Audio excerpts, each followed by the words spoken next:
नमस्कार साथियों, मैं एडवोकेट कुलदीप सिंह आप लोगों के बीच में पुनः उपस्थित हुआ हूं इस यूट्यूब चैनल के माध्यम से। और आज हम डिस्कस करेंगे अनुच्छेद 13 article 13 which is a part of the fundamental rights which start from article 12।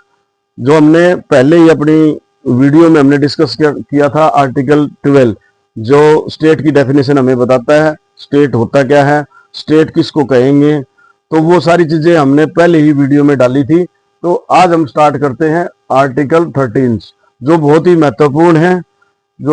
और ये आर्टिकल जो 13 है इसके अंदर 4 क्लाज दी गई हैं और चारों क्लाज को हम वन बाय वन इसको डिस्कस करेंगे, जो कि बहुत ही महत्वपूर्ण है और हर नागरिक को इस आर्टिकल के बारे में जानकारी होनी चाहिए। आर्टिकल जो 13 है उसकी जो हेडिंग मैं आप लोगों को बताऊंगा कि इसकी हेडिंग क्या है, इसकी हेडिंग क्या दी गई है। तो हेडिंग दी गई है laws which inconsistent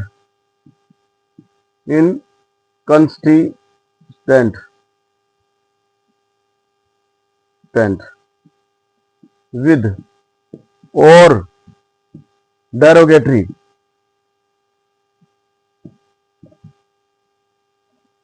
derogatory of fundamental rights। इसका सिंपल मतलब है, लॉज का मतलब कानून, इनकंसिस्टेंट का मतलब असंगत।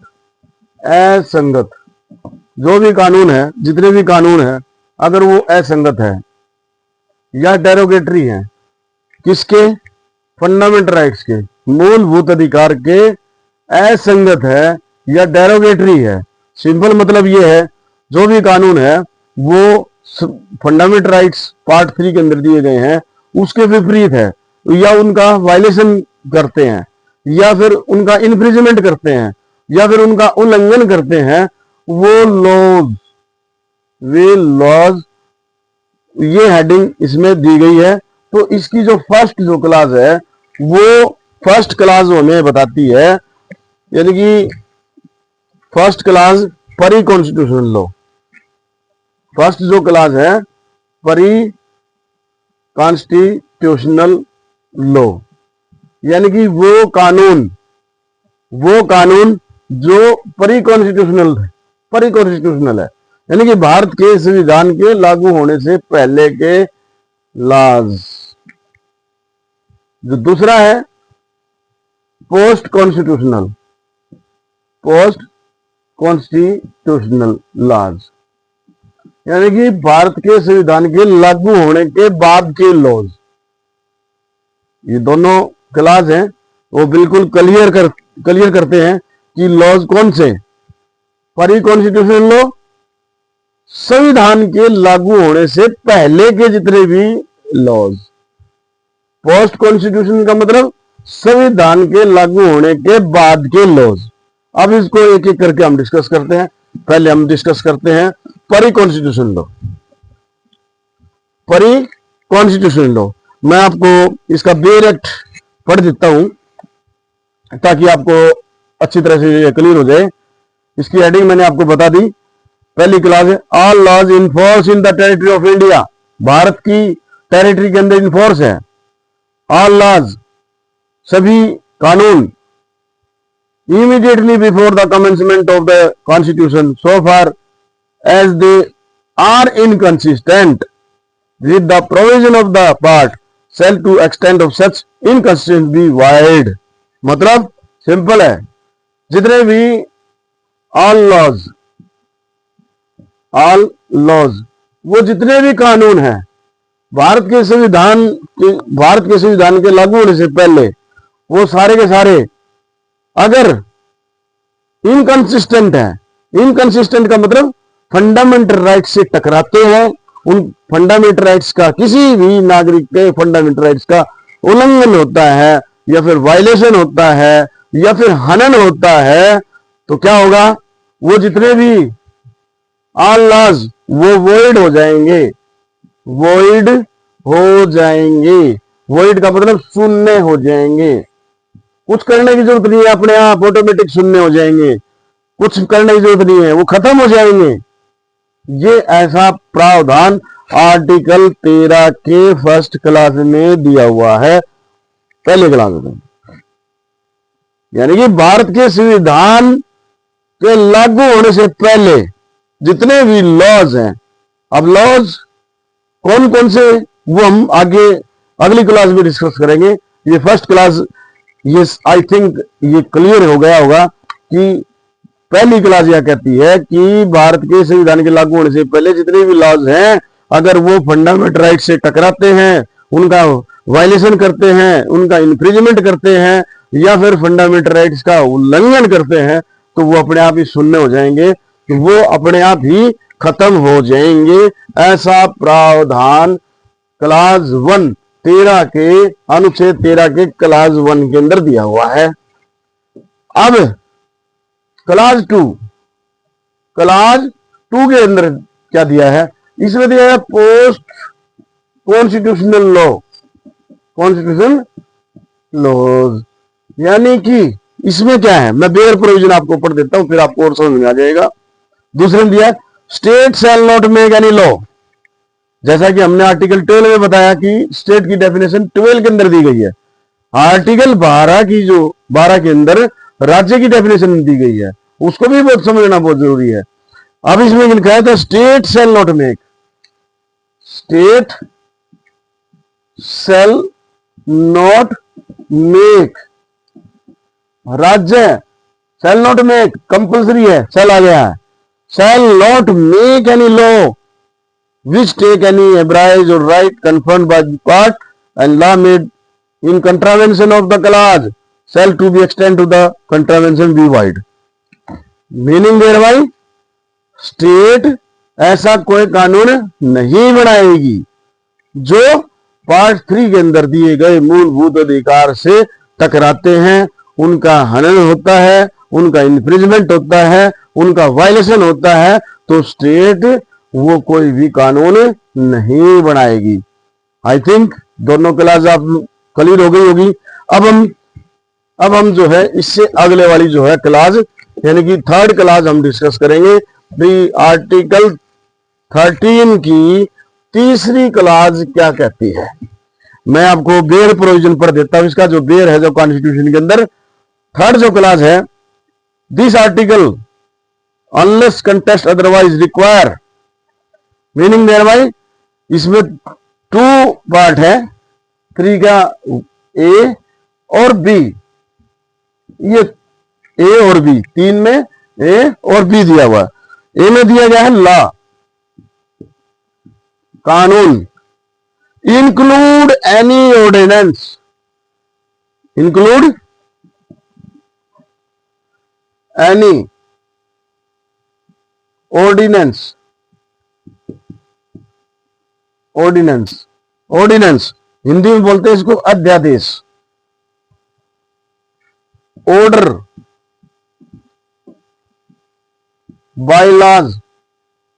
बायलॉज, रूल, रेगुलेशन, नोटिफिकेशन, अब इसको बाद में लिख देते हैं, custom, usage, having in the territory of India the force. यानी फर्स्ट आर्टिकल 13 का पहली क्लॉज, सेकंड क्लॉज हमने पढ़ ली है।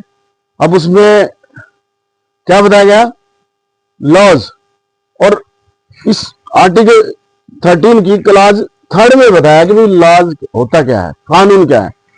लॉज इंक्लूड शामिल है एनी ऑर्डिनेंस का मतलब जो अध्यादेश, प्रेसिडेंट जो पास करता है या प्रेसिडेंट इशू करता है 123 आर्टिकल के अंदर, और 213 के अंदर गवर्नर के द्वारा ऑर्डिनेंस पास 213 आर्टिकल के अंदर, और प्रेसिडेंट के द्वारा इशूज ऑर्डिनेंस 123 आर्टिकल के अंदर, ये ऑर्डिनेंस ऑर्डर, कोई भी ऑर्डर हो, कोई भी एग्जीक्यूटिव ऑर्डर हो, चाहे यानी कि किसी नौकरशाही के द्वारा, ब्यूरोक्रेसी के द्वारा ऑर्डर पास किया गया हो, या लेजिस्लेचर के द्वारा ऑर्डर पास किया गया हो, लेजिस्लेचर के द्वारा कोई कानून बनाया गया हो, या फिर कोई रूल, कोई ऐसा नियम या कोई ऐसा रेगुलेशन या फिर कोई ऐसा नोटिफिकेशन किसी एग्जीक्यूटिव अथॉरिटी के द्वारा जारी की गई हो, वो सारे के सारे क्या कहलाएंगे?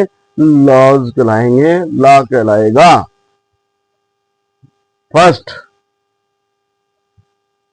13 clause 3A include ordinance, order, bylaw, rule, regulation और नोटिफिकेशन।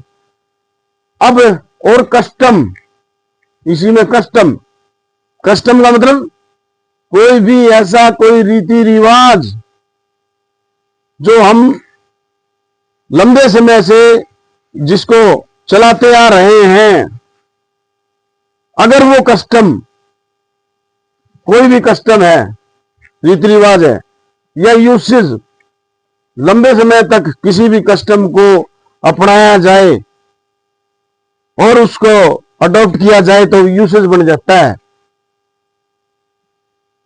तो अगर कोई कस्टम, कोई यूसेज, कोई नोटिफिकेशन, रेगुलेशन, को रूल, बायलॉज, ऑर्डिनेंस, अगर ये भाग 3 में दिए गए फंडामेंटल राइट्स, मूलभूत अधिकार से टकराते हैं, उसका उल्लंघन करते हैं या वायलेशन करते हैं या इन्फ्रिंजमेंट करते हैं, तो वो अपने आप ही, अगर कॉन्स्टिट्यूशन के लागू होने से पहले अगर ये हो तो अपने आप ही सुनने हो जाएंगे, अपने आप ही खत्म हो जाएंगे, कुछ करने की जरूरत नहीं है। ऐसा प्रावधान आर्टिकल 13 क्लॉज 1 के अंदर दिया गया है।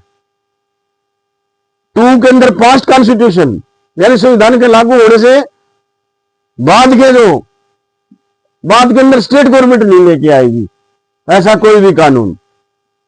तो ये 13(1) हमने पढ़ा।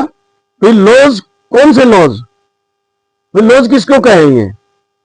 अब इसी में 13 का 3 और इसका ये 1A और ये B। अब हम B पढ़ेंगे। अब B में क्या लिखा है मैं आपको इसका बेयर प्रोविजन बताता हूं। Law in force include law passed by the made by the legislature or other competent authority in the territory of India before the commencement of the constitution and not previously repealed. Nothing in this such a law and part of the not been taken the operation or at all the particular areas. Law in force बताया है। Law in force, law in force, law in force यानी कि लागू हुआ वो। ये कोई भी कस्टम, यूसेज वगैरह ये क्या होना चाहिए? इन फोर्स में होना चाहिए, लागू होना चाहिए। ये हमने आर्टिकल 13 का 3 क्लॉज A और B हमने पढ़ा। अब हम आर्टिकल 4 हम पढ़ेंगे। 4 हम पढ़ेंगे। मीनिंग दे रहा है कि कोई भी ऐसा कानून स्टेट गवर्नमेंट नहीं बनाएगी। ये आर्टिकल 13 का 2 क्लॉज कहता है। और फर्स्ट हमने डिस्कस कर लिया है। अब इसका आर्टिकल 13 का क्लॉज 4 हम कहेंगे, डिस्कस करेंगे। 4 ये हमें बताता है कि मैं बेयर रीजन इसका प्रोविजन पढ़ देता हूं। Nothing in this article shall apply to amendment of the constitution made under article 368। 368 में क्या दिया हुआ है? अमेंडमेंट यानी कि संशोधन पर ये आर्टिकल अप्लाई नहीं होगा।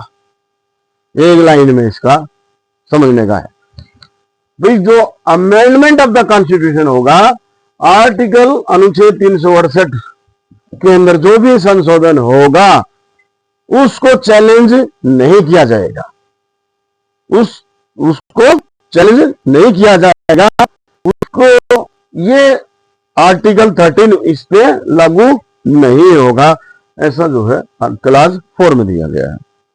अब इसमें कुछ इंपॉर्टेंट बातें और हैं। बेयर प्रोविजन मैंने आपको बता दिया कि 4 क्लोज हैं, first close, second close, third close और फोर्थ क्लोज। अब इसमें मोटी सी बात मैं आप लोगों को बताऊंगा कि इसको आर्टिकल 13 को जुडिशियल रिव्यू बोलते हैं, जुडिशियल रिव्यू बोलते हैं। ये जुडिशियल रिव्यू का मतलब क्या होता है? इसकी शुरुआत जो है अमेरिका से हुई थी और ये जो प्रिंसिपल जो था मॉन्टेस्क्यू ने दिया था और पहली बार इसका जो है इस पर डिसीजन भी अमेरिका की कोर्ट में आया था।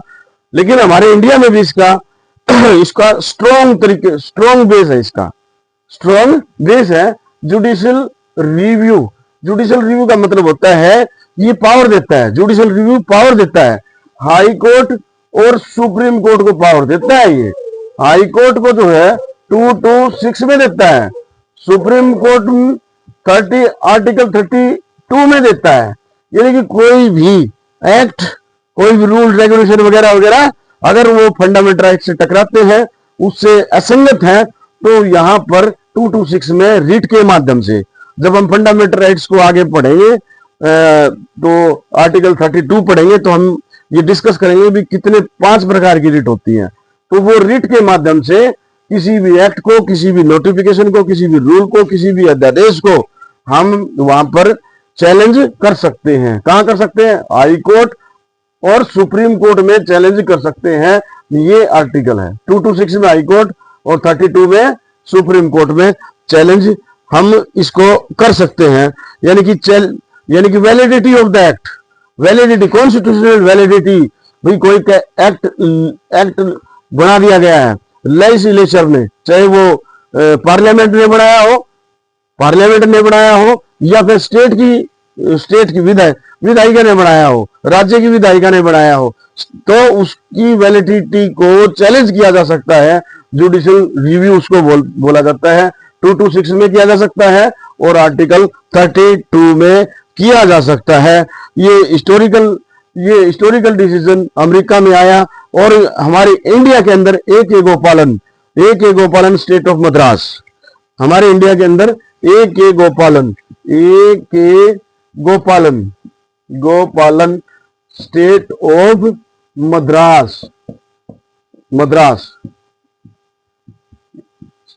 इसमें आया 1950 के अंदर। सुप्रीम कोर्ट ये 27, ये साइटेशन है, एक गोपालन versus state of Madras 1950, supreme court 27 में। और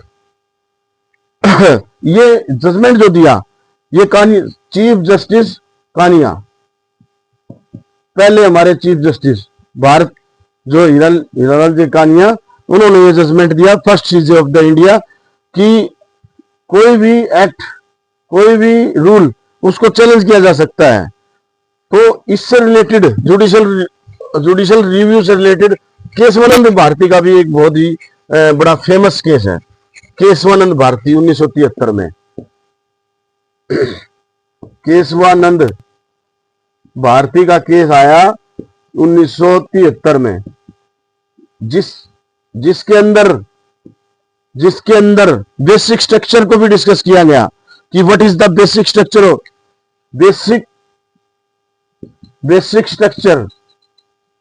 भाई बेसिक स्ट्रक्चर को अमेंडमेंट नहीं किया जाएगा, ये स्ट्रक डाउन हुआ। केशवानंद भारती लीडिंग केस है, आज तक का सबसे बड़ा जजमेंट है, आज तक का सबसे 13 जजों का फैसला, 13 जजों का कॉन्स्टिट्यूशनल बेंच बोला जाता है इसको, कॉन्स्टिट्यूशनल बेंच। सिंगल बेंच, एक जज है तो सिंगल बेंच, 2 है तो डबल बेंच, 3 है फुल बेंच और 3 से ज्यादा है तो कॉन्स्टिट्यूशनल बेंच ये बोला जाता है। तो ये जो है 3 से ऊपर, यानी कि आज तक का सबसे बड़ा 13 जजों का फैसला केशवानंद भारती का बेसिक स्ट्रक्चर इसमें डिफाइन किया गया। What is the basic structure? तो जुडिशियल रिव्यू जो है basic feature of the Indian constitution है, तो ये इसमें डिस्कस किया गया केशवानंद भारती का। और जो L Chandra Kumar union of India का, जिसमें 1997 में जो केस आया, उसमें भी इसको जो है डिस्कस किया गया। और इसमें एक 2-3 डॉक्ट्रिन आती है, 2-3 डॉक्ट्रिन आती है इसमें आर्टिकल 13 के अंदर है, वो 2-3 डॉक्ट्रिन है। Doctrine of severability, doctrine of severability, इसका मतलब होता है कि अगर कोई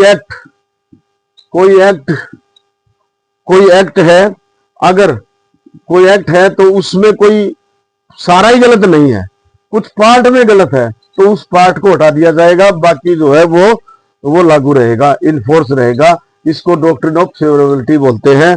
और इसमें एक डॉक्ट्रिन और है, doctrine of Eclipse, doctrine of Eclipse,